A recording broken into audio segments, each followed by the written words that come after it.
Hello friends, कसे आहेत सर्वजण? मजेत.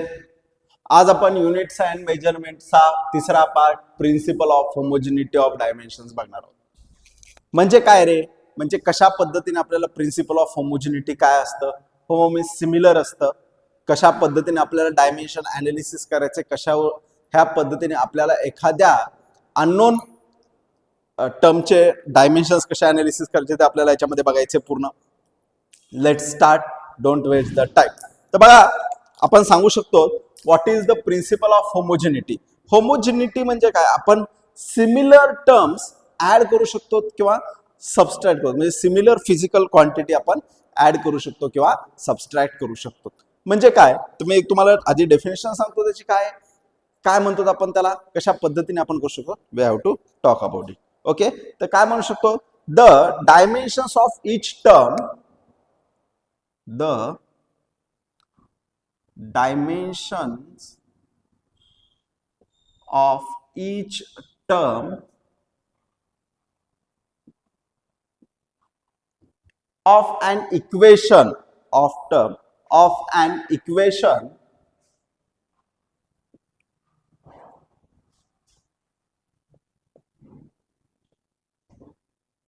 must be same, सारखेच पाहिजेत. म्हणजेच काय मित्रांनो? तर बघ, मी काय केलं, दुकानात गेलो, 5 किलो साखर घेतली आणि मी 3 लिटर तेल घेतलं. ह्याचा अर्थ मी 8 केजी लिटर घेतलं का? तर नाही, that is wrong. Same physical quantity असल्या पाहिजेत, same terms. The dimension of each term of an equation must be same. त्या टर्म्स सारख्याच पाहिजेत, तेव्हाच त्या ऍड करता येतील, सबस्ट्रॅक्ट करता येतील. दुसऱ्या भाषेमध्ये आपण याला काय म्हणणार आहोत? ऑर. ह्याला दुसऱ्या भाषेमध्ये आपल्याला सांगायचं असेल तर दुसऱ्या भाषेमध्ये आपण याला काय सांगणार आहोत की we can add or subtract same or similar physical quantity. काय म्हणलो बघा, we can add or subtract same physical quantity. क्या बोला मैंने? एक तो हम ऐड कर सकते हैं या सब्सट्रैक्ट कर सकते हैं. कौन सी? Same physical quantity. मतलब क्या सर? म्हणजे सिंपल आहे. 5 किलो गहू आणले प्लस 3 किलो तांदूळ आणले, तर मी टोटल 8 किलो घरात धान्य आणलेलं आहे. बरोबर आहे, सिमिलर आहे. फक्त एवढंच आहे, धान्य वेगळे पण टोटल 8 किलो आलेलं आहे. आपण दोघांची ऍडिशन केली. किंवा मी असं सांगू शकतो, 3 सेकंद मी पहिले पळालो आणि एक 5 मिनिटांनी परत 2 सेकंद पळालो, तर टोटल मी 5 सेकंद रनिंग केलेली आहे. हे सिंपल, ह्या पद्धतीने आपण सांगू शकतो दोन गोष्टी. जेव्हा फिजिकल क्वांटिटी सेम असेल तरच आपण त्याचं ऍडिशन किंवा सबस्ट्रैक्शन करू शकतो. इसका मतलब क्या है sir? Let's go with the examples. हम जितने एग्जांपल्स देखेंगे उतना आपको समझ में आएगा. तो देखते हैं एग्जांपल्स में क्या होता है. Okay, the examples will be like that. Find the dimension of find the dimensions of, हमको देखना होगा डायमेंशंस किसके निकालने के हैं. Find the dimensions of A and B. देखिए, find the dimensions of A and B in the, हम लिखेंगे एक टर्म लिखेंगे, v is equal to A plus B T. ये कुछ सुना हुआ लग रहा है सर, ऐसा कुछ तो भी. अरे, कायनेमेटिक इक्वेशन आहेत आपले, कोणते कोणते होते?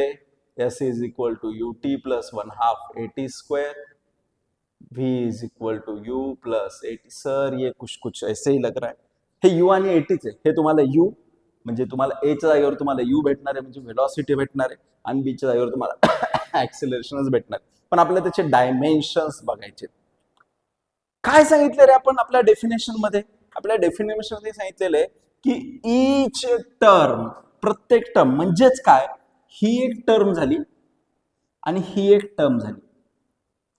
ह्या टर्म तेव्हाच ऍड होऊ शकतात जेव्हा त्या सेम असतील. Equation must be same. म्हणजेच तुम्हाला काय सांगायचंय, हे दोघ जण ह्याच्या बरोबर आहेत आणि हा ए सुद्धा ह्याच्या टर्म बरोबर आहे. नुसता बी नाही, म्हणजे काय सांगावं लागेल आपल्याला मग ह्याच्यानुसार ए आणि बी मधून व्हेअर, हा इथे आपल्याला सांगायचं हे काय आहे, व्हेअर व्ही इज व्हेलॉसिटी और speed and T is time. मग कसं सांगू शकतो आपण, जर हे दोन आपल्याला माहिती असतील तर आपल्याला ह्याच्यावरून एक लक्षात आलं, V is equal to A and V is also equal to B into T. चला सांगा, व्ही चे डायमेन्शन्स काय आहेत, टी चे डायमेन्शन्स काय आहेत, हे जर आपल्याला माहिती असेल तर आपल्याला पुढचे डायमेन्शन्स घ्यायला काही अडचण येत नाही. म्हणजे आपण काय सांगू शकतो, what are the dimensions of V. V चे डायमेन्शन्स काय आहेत, m0 l0 sorry m0 l1 t-1 which is equal to A. झाले ए चे डायमेन्शन्स भेटले मला सर. मग what about the B and that of B, याचे डायमेन्शन्स काय झाले, m0 l1 t-1 आणि बी इंटू टाइमचे डायमेन्शन्स काय, टी टू द पॉवर 1. हा इकडे न्या, मग तुम्हाला बी चे भेटेल, बी इज इक्वल टू काय भेटलं, तर m0 l1 आणि टी टू द पॉवर -2. बघा ऍक्सिलरेशनचे सुद्धा तेच डायमेन्शन्स असतात. म्हणजे आपल्याला ए आणि बी चे डायमेन्शन्स भेटले. आपल्याला we can get the dimensions of A and B. इतके सोपे विचारतात का, विचारू शकते, डिपेंड आहे नीटला, पण इतके सरळ सरळ विचारतात. म्हणजे कधी कधी आपल्याला एखादा रेशो मध्ये सुद्धा विचारतात. बरं ठीक आहे, ह्याच्या पुढचं एक आपण अजून एक एक्झाम्पल बघू, that is the equation 1 example. आज आपल्याला भरपूर एक्झाम्पल्स बघायचे आहेत, भरपूर एक्झाम्पल्सने आपण सॉल्व्ह करू शकतो. सेकंड आपण असं पकडू, x is equal to A plus B T plus C T square plus D T cube divided by E plus T. हे इक्वेशन आपण बघत आहोत. x is equal to A plus B T plus C T square plus D T cube plus E T. मी काय म्हणलंय आपल्याला, where, हा where x is equal to displacement. आपल्याला डिस्प्लेसमेंटचं युनिट माहिती पाहिजे, which is equal to metre आणि डायमेन्शन्स. आपण काय सांगितलेलं की dimension of each term of equation must be same. म्हणजेच काय रे मित्रांनो, तो इथे काय होणार आहे, x ची डायमेन्शन्स हे a च्या बरोबर पाहिजे, तसेच x चे बी टी बरोबर पाहिजे. ही एक टर्म आहे, नुसत्या बी बरोबर नाही, ही एक टर्म आहे, टर्म बरोबर असले पाहिजे. ही एक टर्म आहे, टर्म बरोबर असले पाहिजे. ही एक टर्म आहे, टर्म बरोबर असले पाहिजे. सो आपण काय सांगतो, पहिल्या याच्यामध्ये डायमेन्शन ऑफ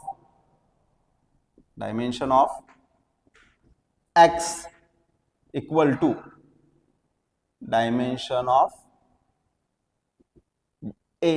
आता मी हे प्रत्येक वेळेस एवढं लिहित बसत नाही, याचे काय सांगणार, x चे डायमेन्शन्स काय, l टू द पॉवर 1. हेच a चे डायमेन्शन झाले. मग पहिलं झालं. दुसरं, dimension of x is equal to dimension of B T. Simple. मग जर dimension of x is equal to dimension of B T जर आपण सांगत बसलो तर डायमेन्शन्स काय होणार याच्यामध्ये, मग dimension of x is equal to dimension of B T म्हणजे काय होईल, x चे डायमेन्शन काय l1, टी इथे काय असणार आहे, टाइम. मग टाइम पिरियड आपण याच्यामध्ये काय सांगू शकतो, b इंटू टी. टाइम पिरियडचं काय आहे, टी टू द पॉवर 1. इकडे न्या, तुम्हाला b चे डायमेन्शन्स भेटतील. What will be the dimensions of b, तर l1 T to the power -1. Okay. तसेच c चे भेटणार आहेत आपल्याला. c dimension of x is equal to dimension of C T square. C चे काढू शकताल तुम्ही. आता मुख्य सर डी टी क्यूब आणि ई प्लस टी चे काय असणार. इथे परत आपण त्याला थोडं वेगळ्या पद्धतीने बघणार आहोत. काय करतो सगळ्यात पहिले बघा, इथे हे तुम्ही काढू शकताल.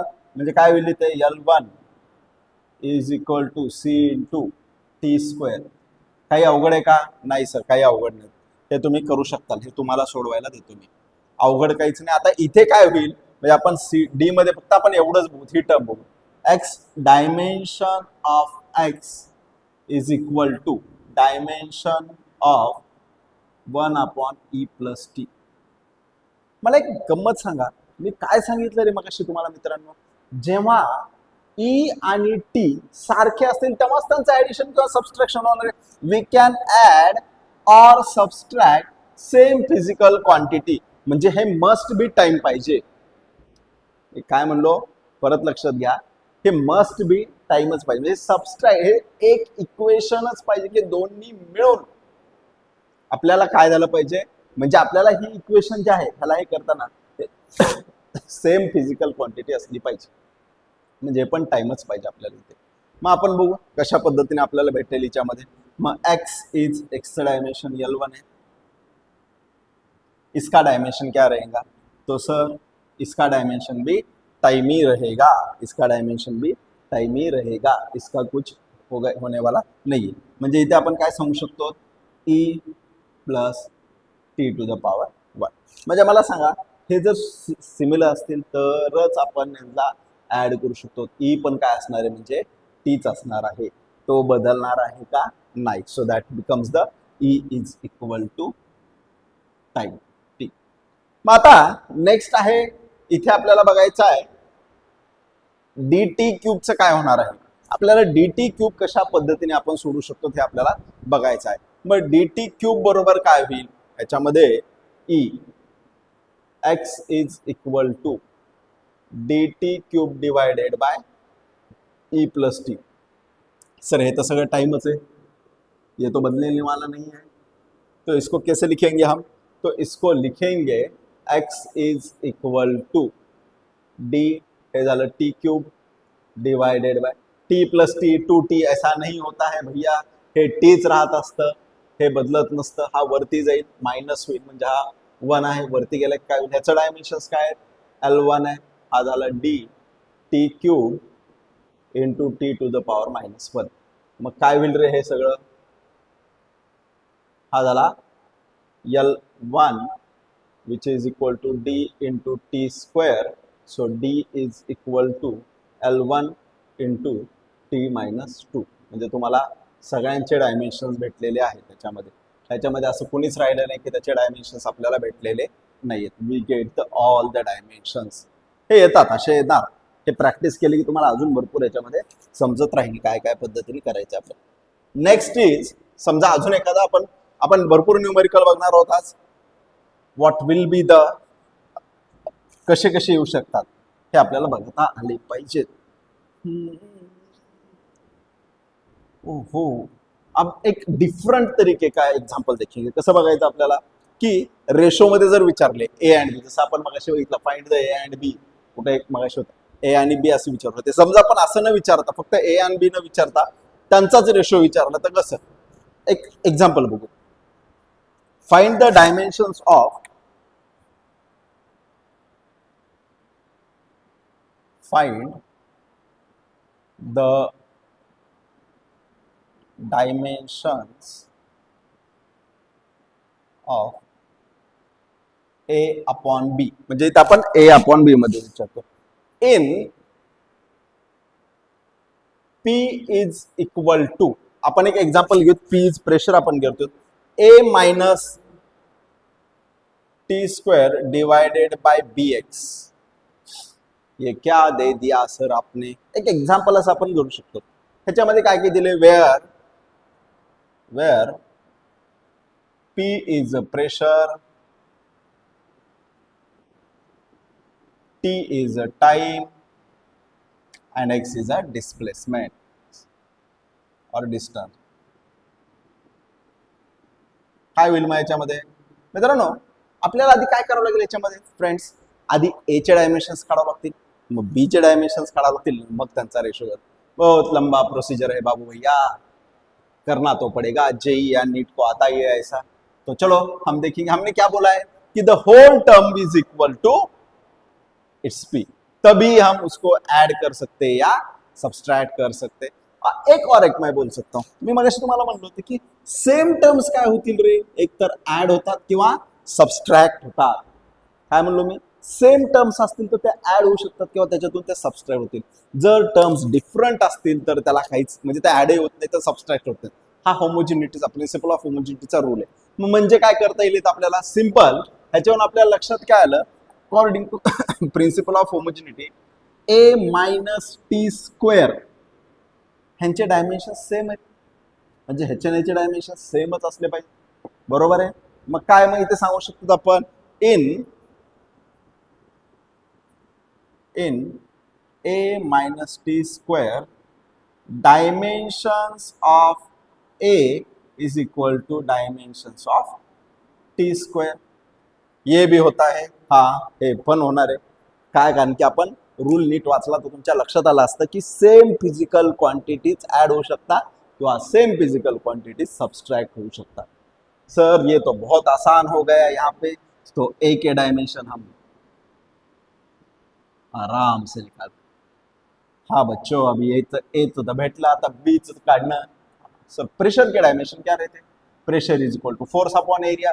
फोर्स के डायमेंशन रहते मैंने आपको रटवा दिए थे, L1 M1 L1 T to the power -2, area असतो N to the power 2.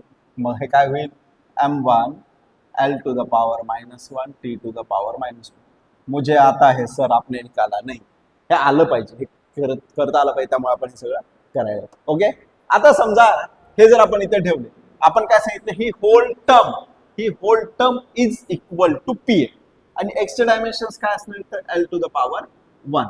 Okay, लिहू शकतो आपण इथे, yes no problem. So P is equal to, तर पी चे डायमेन्शन ऑफ पी हे फर्स्ट साठी झालं, हे second dimension of P is equal to dimension of A minus T square divided by B X. Sir ये क्या हो रहा है? ये मी काय म्हणलं, होल टर्मचे डायमेन्शन ह्याच्या बरोबर असणार आहे. ओके, ऍड करा मग, ह्याचे काय डायमेन्शन्स आहेत? M1 L -1 T -2. मग हे काय होईल इकडे? ह्याचे किती असतील? ए चे किती? T square. ह्याचे काय आहेत? -t square. -t square cancel हो जाएगा. नाही, असं नसतं मित्रांनो. म्हणजे असं जर तुम्ही म्हणले 10चा एक्सचा पॉवर 10 वजा एक्सचा पॉवर 7 तर एक्सचा पॉवर 3, हे चुकीचं आहे बरं का. जर कुणी तुम्हाला असं सांगितलं तर इट्स टोटली रॉंग. ह्या पद्धतीने हे चलत नाही. सो दॅट्स वाय इथे आपण काय सांगणार, हा टी स्क्वेअरच राहणार divided by B into X काय L टू द पावर 1. मग बीचं काढू शकतो आपण याच्यावरून, क्यों नहीं निकाल सकते सर हम? बी इज इक्वल टू, हा टर्म सगळीकडे जाऊ द्या, हे काय होईल L to the power -1 T square divided by, हा खाली घ्या पूर्ण, M1 L -1 T -2. वरती जाऊ द्या, हा काय होईल? वरती गेल्यावर हे पूर्ण झिरोज करून टाकेल, म्हणजे B is equal to M to the power -1 T to the power 4. बस हो गया खत्म. नहीं, अभी क्वेश्चन में क्या दिया है? क्वेश्चन में ए और बी नहीं पूछा है, क्वेश्चन में तो बाबू भैया और भी ज्यादा पूछा है, ए अपॉन बी क्या है. म्हणजे आपल्याला ह्याचा रेशो हे डिवाइडेड बाय हे ए अपॉन बी करायचा है. तो देखते हैं ए अपॉन बी. इतना सीधा हम कर सकते हैं? चलो देखते हैं, इतना सीधा तुम कर सकते हो क्या? मग ए अपॉन बी काय होईल याच्यामध्ये? So A upon B is equal to, A काय है? टी स्क्वायर है, और बी क्या है बाबू भैया? बी है M1 M -1 and T to the power 4. ये ऊपर जाएगा माइनस हो जाएगा, ये ऊपर जाएगा प्लस हो जाएगा, तो A अपॉन बी आ जाएगा हमारा sir M to the power 1 and T to the power minus. मैं ज़्यादा नहीं डायरेक्ट लिख रहा हूँ, अपन हम सीधा सीधा लिखेंगे, इसमें कुछ दोहराई नहीं है. यस, आई थिंक ये समझ में आया है बच्चों को, इसमें कुछ प्रॉब्लम नहीं है. और एक एग्जांपल लेते हैं, और एक एग्जांपल में देखेंगे कि किस प्रकार अगर हम एक्सपोनेंशियल में जाएंगे, एक्सपोनेंशियल में जाने के बाद क्या होता है, पावर में कैसा रहता है, पावर का डायमेंशंस कैसा है. एक सिंपल एक प्रश्न बघू, फाइंड द डायमेंशंस ऑफ, एक अजून एक बघू, find the dimensions of alpha when p is equal to p naught into e to the power minus alpha t. तर अशा पद्धतीने आपण जर क्वेश्चन बघितला, e to the power minus alpha t, okay, t square, where what is the e? E is the exponential. e काय असतं? Exponential असतं. क्या क्या नए टर्म ला रहे हो सर जी? ये हमको बाद में समझ में आएगा क्या रहता है एक्सपोनेन्शियल. ग्रॅव्हिटेशन मध्ये आहे तेव्हा आपण बघू. एक्सपोनेन्शियल काय टर्म असतात, छोटाच आहे, वापरले जात नाही कुठे, तसंच पकडा. पूछा हुआ है तो करेंगे. पी काय? प्रेशर. तर पी इज प्रेशर. म्हणजे पी आणि पी नॉट हे इनिशियल प्रेशर आहे, फायनल प्रेशर, अशा पद्धतीने आपण. काय प्रश्न आहे रे? अल्फाचे डायमेन्शन्स विचारलेत आपल्याला, कसं सोडवायचं सर? बरं, एक सिंपल मला सांगा, तुम्ही जर कधी असं बघितलंय का रे, 10 x⁻10 kg किंवा x⁻50 न्यूटन किंवा x⁻म्हणण्यापेक्षा अजून 10⁻7 सेकंद, हे आपण कधी लावतो करे असं? का नाही लावत रे आपण न्यूटन केजी पॉवरला? कारण की पॉवर्स कशा असतात? The powers are dimensionless. What I said again, the powers are dimensionless. Sir अभी तो पूरा क्वेश्चन ही सॉल्व हो गया. मतलब इसका मीनिंग क्या है? तो इसका मीनिंग है कि ये जो है ये टोटल क्या है? तो डायमेंशन लेस है. अगर ये डायमेंशन लेस है, यूनिट लेस है, डायमेंशन लेस है, मतलब हमने बोला पहले, मतलब ये क्या बोला, ये यूनिट लेस है, इसका मतलब क्या, ये डायमेंशन लेस है. जर हे डायमेंशन लेस आहेत, युनिट लेस आहेत, म्हणजे काय होणार आहे? तर that alpha into T square is equal to dimensionless. म्हणजे काय सांगितलं रे? तर हे सिंपल आहे. Alpha into T square is equal to m0 L0 T0. हमें क्या चाहिए सर? हमें तो अल्फा के डायमेंशंस चाहिए. वो कैसे निकलेंगे? अगर अल्फा इज इक्वल टू ये टी के डायमेंशन टी स्क्वायर हो गए तो m0 L0 T0 ये उधर जाएगा, तो alpha is equal to direct हमको मिलेगा -T2². आसान है, समझ में आना चाहिए क्या करना है. ये कुछ बहुत बड़ा रॉकेट सायन्स नहीं है हमें पढ़ने में. और एक देखेंगे, अजून एक बघू काय पद्धतीने. मला असं वाटतं की तुम्हाला समजायला लागले हळूहळू. चलते चलते प्रॅक्टिस करते रहोगे. मी एखादी डीपीपी पण टाकेल माझ्या ह्याच्या कमेंट सेक्शनमध्ये, माझ्या वेबसाईटवरून. That will be the more easy. तुम्हाला अजून डीपीपी म्हणजे प्रॉब्लेम्स अजून सॉल्व्ह करते. हे पण तुम्हाला करायला काही अवघड नाही जाणार. फक्त तुम्ही ह्याचं करत राहणं खूप गरजेचं आहे. और एक देखेंगे की जर समजा आपल्याला पॉवर फॅक्टर्समध्येच एक्सपोनेन्शियल फॉर्ममध्ये जर अजून एखादा विचार, तर कशा पद्धतीने सोडवत आहे? लेट्स चेक, देखते हैं क्या हो सकता है. बहुत find the dimensions of 4/5. Find the dimensions of beta. Find the dimensions of beta in alpha upon beta. In alpha upon beta into e to the power minus alpha, e to the power minus alpha z k into theta. Sir ये क्या दिया है आपने? Welcome to 11th physics. Okay, तर अशा पद्धतीने प्रश्न येतात. काय काय दिलेलं आहे म्हणजे वेअर, आपण सगळ्यांचे करू. वेअर अल्फा काय आपण बघू, किंवा अल्फा आणि बीटा आपल्याला काढायचेच आहेत, नंतर डायमेन्शन लेस होणार आहे. सो वेअर, एक मिनिट हा, माझा क्वेश्चन चुकला माझ्याकडून, जस्ट 1 मिनिट.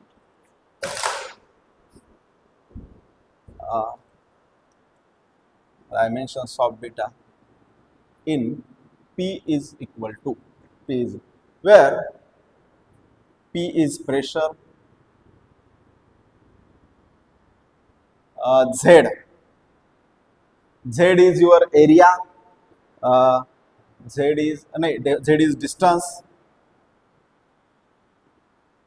K का तो तुमने कल ही सुना होगा. K का है बोल्ट्जमन कॉन्स्टंट. बाबा बाबा काय नाव यायला लागले, बोल्ट्जमन.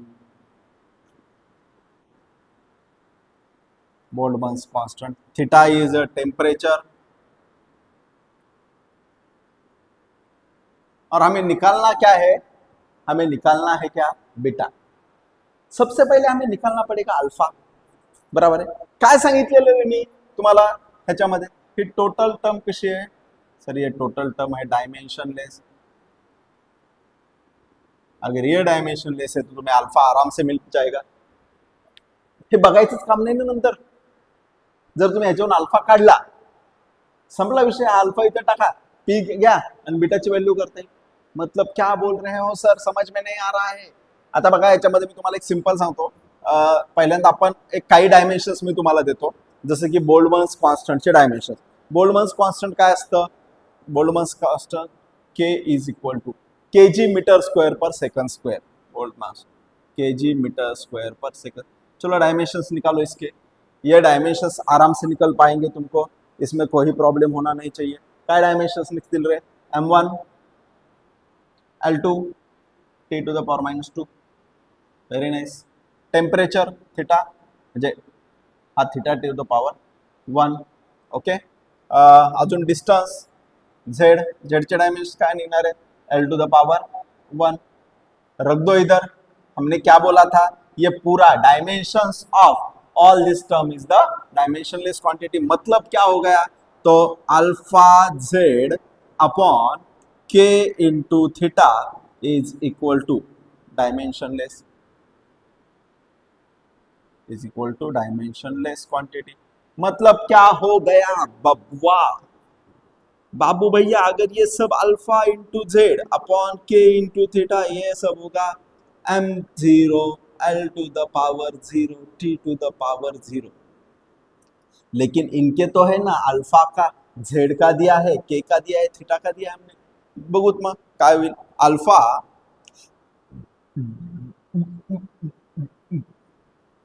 L to the power 1, K का क्या लिखा है रे हमने, बाबू मोशाय, जो भी लिखा है आप यहाँ पर लिख दो, इनटू थीटा, थीटा का क्या है, थीटा वो तो बेचारा कहीं पे भी नहीं है sir, is equal to m0 L0 t to the power 0। ये ऊपर जाएगा, माइनस होगा, इसके साथ 1 हो जाएगा। हे पूर्ण वरती न्या किंवा हा टर्म इकडे न्या पूर्ण, ही खाली घ्या। अल्फा इज इक्वल टू आपल्याला काय भेटेल बघा, so alpha is equal to, what will we get here, alpha is equal to, ये ऊपर गया, ये नीचे गया, मैं डायरेक्ट लेता m1 L1 t to the power -2 and theta to the power 1। हमें अल्फा चाहिए क्या सर, नहीं, हमें चाहिए बीटा। और बीटा का क्या है सर, अगर P प्रेशर है, P अगर प्रेशर है तो प्रेशर के डायमेंशंस हमको लिखने पड़ेंगे। यहाँ कहीं तो भी लिखे थे प्रेशर के डायमेंशंस, वो हमको फिर से दोहराने पड़ेंगे। What are the dimensions of pressure, okay. बघूत मग P is equal to dimensions of P is equal to dimensions of alpha upon beta. क्योंकि ऐसा क्यों लिखा मैंने, क्योंकि ही टर्मच काय सगळी डायमेंशनलेस आहे, म्हणाला काही निग्लेक्ट करा, फक्त तुम्हाला अल्फा आणि बीटाच पाहिजे। हमें अल्फा पता है, हमें P पता है, तो हमको बीटा आना ही चाहिए। मैं तुम्हें ऑप्शंस देता हूँ, कर सकते हो तो करो। ह्याचे डायमेंशन्स काय सांगणार तुम्ही प्रेशरचे, तर m1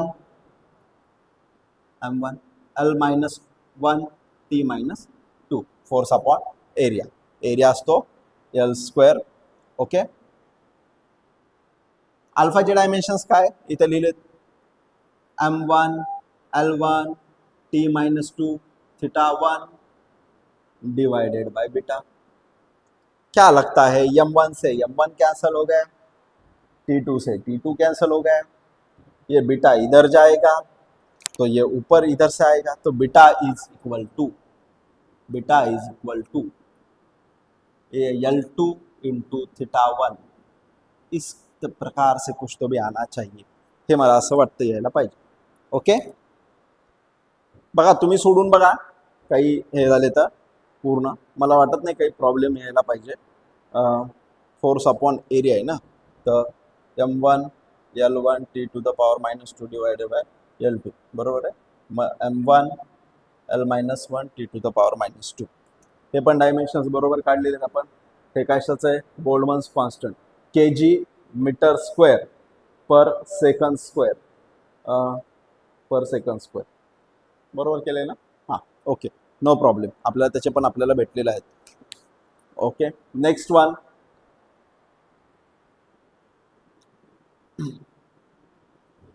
ह्या पद्धतीने तुम्हाला काढता आलेच पाहिजेत, तरच तुम्ही ह्याच्यामध्ये.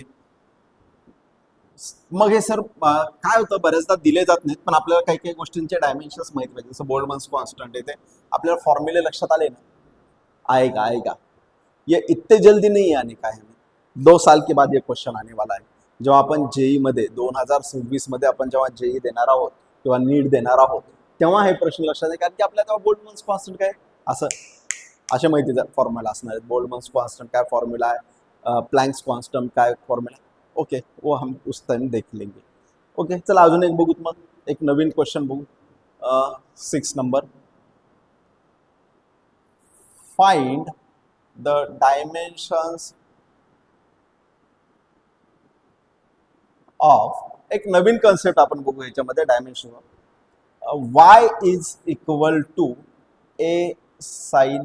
तुम्ही okay, a sine omega T असं बघू शकता, किंवा a sine omega T, a sine omega T minus kx. Simple harmonic motion नावाचं कन्सेप्ट. हे त्याच्या सिंपल हार्मोनिक मोशन्सचे हे काही टर्म्स आहेत. Displacement where Y is a displacement, where Y is a displacement, A is amplitude.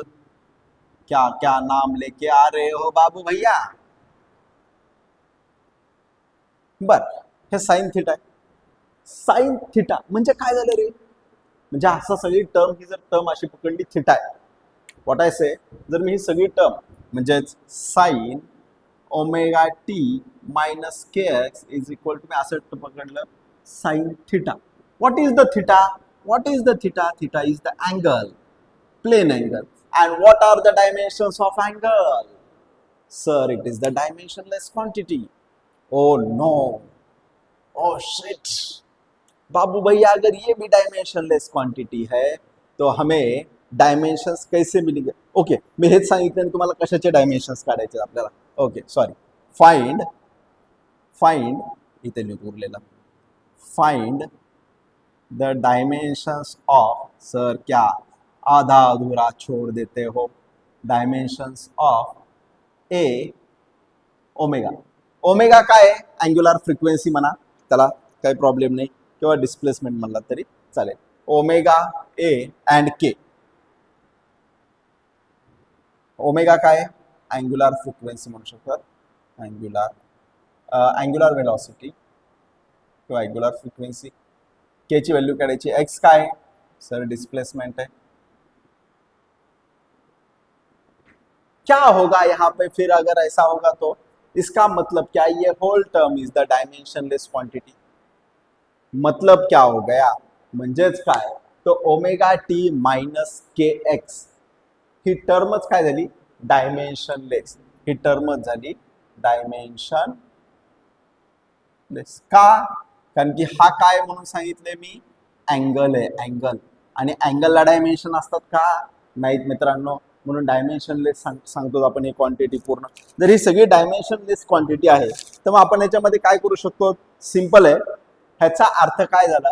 हा सुद्धा dimensionless, हा पण डायमेंशनलेस. इतना सिंपल है तो हम इसको कैसे लिख सकते हैं? Dimension of omega T is equal to dimensionless quantity. Again dimensionless quantity, क्योंकि एंगल है, इट इज द एंगल. मग हे काय होईल? ओमेगा काय? तेच काढायचं आपल्याला. ओमेगाचा टाइमचा काय? T⁻1. तो इसका क्या हो जाएगा? ये क्या होगा? M0 L0 T0. ओमेगा काय होऊन जाईल मग? सर इतना सिंपल नहीं आता क्या?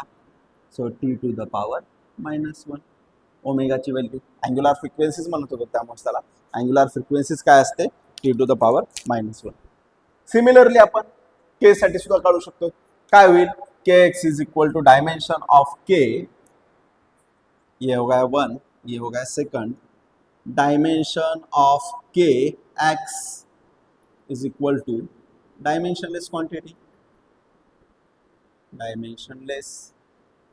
तो देखेंगे क्या होगा के एक्स क्या है के into L to the power 1 is equal to m0 l0 t0. So k is equal to क्या हो जाएगा l to the power -1. Simple आहे. जर हे आपल्याला माहिती झालंय ए आणि वाय काय डिस्प्लेसमेंट म्हणून सांगितलेलं आहे, हे टर्म सगळे निग्लेक्ट होणार आहे, त्यामुळे तो काही प्रॉब्लेम येणार आहे का आपल्याला. मला असं वाटतं की आता तुम्ही डायरेक्ट वायचे काढू शकता. एक हिंट देतो तुम्हाला वाय साठी. What is the hint for Y sir? So hint for Y is dimensions of y is equal to dimension of a. क्या है dimensions of y? Displacement K dimension निकालो, यही a के है. सिंपल है, काही अवघड नाहीये. सिंपल झालं. बरं, आता हे डायमेन्शन ॲनालिसिस करताना काही आपल्याला प्रॉब्लेम्स येतात. ओके, म्हणजे प्रत्येक वेळेस होणार आहे का हे डायमेन्शन ॲनालिसिस बरोबर? तर नाही सर, हे प्रत्येक वेळेस होणार नाही. ह्याला काही लिमिटेशन्स येणार आहेत. म्हणून आपण बघणार आहोत डायमेन्शन ॲनालिसिसचं काय लिमिटेशन्स आहेत म्हणून. सगळ्यात पहिले तर एक आपण डायमेन्शन ॲनालिसिसचे आपण ॲप्लिकेशन्स काय ते बघू. Okay, so next concept of the dimension analysis is, sir ये बहुत सिंपल था, सिर्फ हमें उसके डायमेंशंस पता होने चाहिए तभी हम इसको निकाल पाते हैं. तो देखते हैं आगे का क्या होता है. एप्लीकेशंस ऑफ डायमेंशन एनालिसिस क्या है? So the concept is applications of dimension analysis.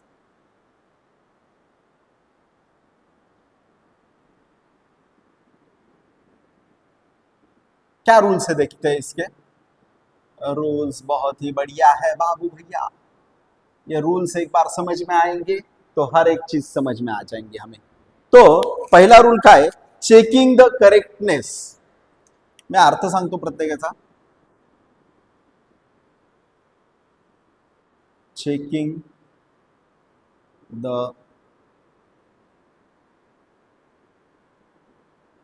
The correctness of an equation.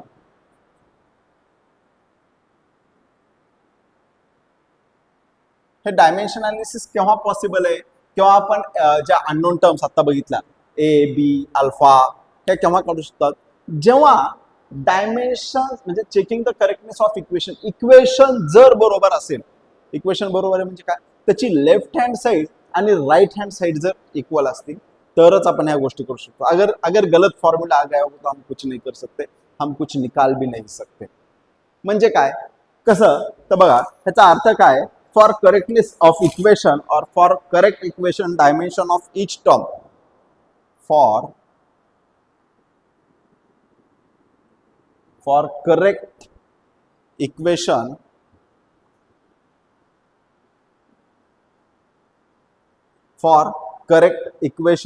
dimension of each term, dimension of each term on left hand side is equal to dimension of each term on right hand side. RH yes, हा पहिला नियम असेल. तर आणि तरच आपण dimension analysis करू शकतो, अन्यथा आपण डायमेन्शन ॲनालिसिस करू शकणार नाही. म्हणजेच काय, जर एक्झाम्पल आपण बघितलं, एक्झाम्पल मध्ये आपण बघितलं की S is equal to U T plus 1/2 AT square. हे केव्हा पॉसिबल आहे, जर हे इक्वेशन बरोबर असेल तरच आपण डायमेन्शन ॲनालिसिस करू शकतो, नाही तर आपण डायमेन्शन ॲनालिसिस करू शकत नाही. म्हणजे ह्याचे डायमेन्शन्स टाका आणि ह्याचे डायमेन्शन पॅरलली LHS आणि RHS इक्वल आलंच पाहिजे. एक एक्झाम्पल आहे, बघूत आपण हेच बघू. लेट्स सी काय सांगितलेलं आपण. पहिलीच ही टर्म ह्याच्याबरोबर असली पाहिजे आणि ही टर्म ह्याच्याबरोबर असली पाहिजे, तरच हे एकत्र येतात, दुसरं काही करता येत नाही. म्हणजेच काय, तर S is equal to U T and S is equal to A T square. S काय, वेर, हा हे महत्वाचं आहे. सर ये तो हमने बचपन में सीखा है 10th में. S is a displacement, u is a velocity, initial बोलते हैं हम उसको, t इज द टाइम और a इज द एक्सेलरेशन. इसके डायमेंशन हमें पता है, हर बार हम देखेंगे नहीं. So L1 is equal to L1 t-1 into T1. देखो ये टर्म इसके साथ कॅन्सल हो गई, बरोबर आहे. हे टर्म ह्याच्यासोबत कॅन्सल झालेली आहे आणि हे L1 म्हणजे इथे LHS इक्वल टू RHS झालंय. इथे पण काय होणार आहे, हे L1 आहे, हे मीटर पर सेकंद होतं, म्हणजे काय होईल इथे L1 t⁻² इंटू t⁻². ये भी कैंसिल हो जाएगा और ये भी LHS, मतलब ये पूरी टर्म सिमिलर आहे. हे केव्हा पॉसिबल आहे मित्रांनो, हे तेव्हाच पॉसिबल आहे जेव्हा इक्वेशन जे पहिलं मी काय तुम्हाला सांगितलं की याच्यामध्ये की त्याचं LHS आणि RHS सारखे असतील तरच आपण डायमेन्शन अनालिसिस करू शकतो. दुसरं काय याच्यामध्ये की ह्या सगळ्या गोष्टी आपण तेव्हा सांगू शकतो की जसं की अजून एखादा एक्झाम्पल तुम्हाला एक एक्झाम्पल साठी देतो. एक second. t is equal to 2π√L/g. Sir ये क्या दे रहे हो, काय आहे, सिंपल पेंडुलमचं इक्वेशन आहे, टाइम पिरियड ऑफ